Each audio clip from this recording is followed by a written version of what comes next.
কেন রে করা এই নিউজটি জানি না তো কেন জানি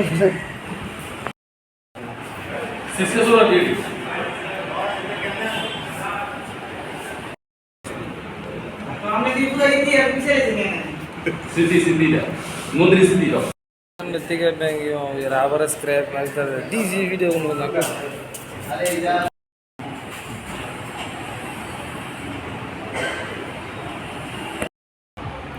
অ্যাকচুয়ালি আমাদের কাছে বিবেক সরকার নামে কুঞ্জবন এলাকার বিবেক সরকার নামে একজন লোক আমাদের কাছে অভিযোগ করেছিলেন যে গত 5 তারিখ ওনার ঘর থেকে চোর দল হানা দিয়ে বিভিন্ন জিনিস চুরি করেছে, সিলিন্ডার, এই গোল্ডেন অর্নামেন্টস এবং অন্যান্য সামগ্রী চুরি করেছে এবং ওনার সিসিটিভি ফুটেজ অনুসারে আমরা দেখে কয়েকজন চোরকে শনাক্ত করা হয়।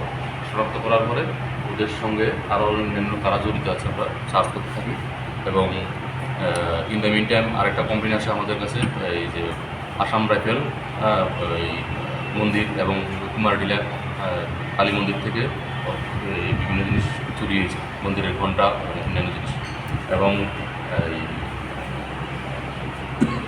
খেজুরবাগান এলাকা থেকে ব্যাটারি চুরি হয়েছে। তো সবগুলি তদন্ত করতে গিয়ে সেটা আমরা ওই একটা তদন্ত করতে গিয়ে চোরের দলকে একটা আমরা ধরি এবং তাদের কাছ থেকে আমরা এই সামগ্রীগুলি উদ্ধার করি। জলের ট্যাপ উদ্ধার করি, স্টিলের জলের ট্যাপ, ঘণ্টা 3টা, 4টা টোল ঘণ্টা, ব্যাটারি, একটা গ্যাস সিলিন্ডার, গোল্ডেন চেইন, একটা ইয়াররিং 1 পেয়ার এবং একটা বাইসাইকেল উদ্ধার করি।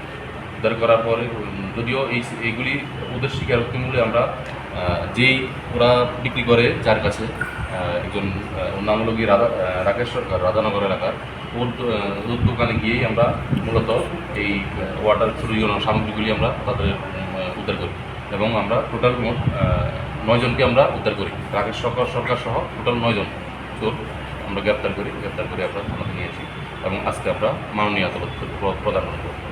আপনার থানার অন্তর্গত কয়টা চুরি রিকভারি আছে? এখানে 3টা চুরি রিকভারি আছে। মোট কতজনকে ধরা আছে? মোট টোটাল 9 জন। তারা কি স্থায়ী বাসিন্দা না শুধু চুরিকাণ্ড লোকের জড়িত আছে না অন্য কিছু লোকে তারা? না, এটা এখন যারা আছে তারা চুরির সঙ্গে যুক্ত এবং ওরা কী করছে বা কী করে এগুলি আমরা বেরিয়ে করছি। আচ্ছা, কেন তারা এই চুরির সঙ্গে জড়িত কিছু কী পাওয়া গেছে, কী কারণে কেন তারা চুরি করছে এগুলি আমরা জিজ্ঞেস করছি। কোন জায়গাতে তাদেরকে আটক করা হয়? তাদের থেকে আমরা শ্যামলী বাজার এবং রাধানগর এলাকা থেকে গ্রেপ্তার করি। তাদের কি রিমান্ডের আবেদন জানাবো? হ্যাঁ, রিমান্ডের আবেদন।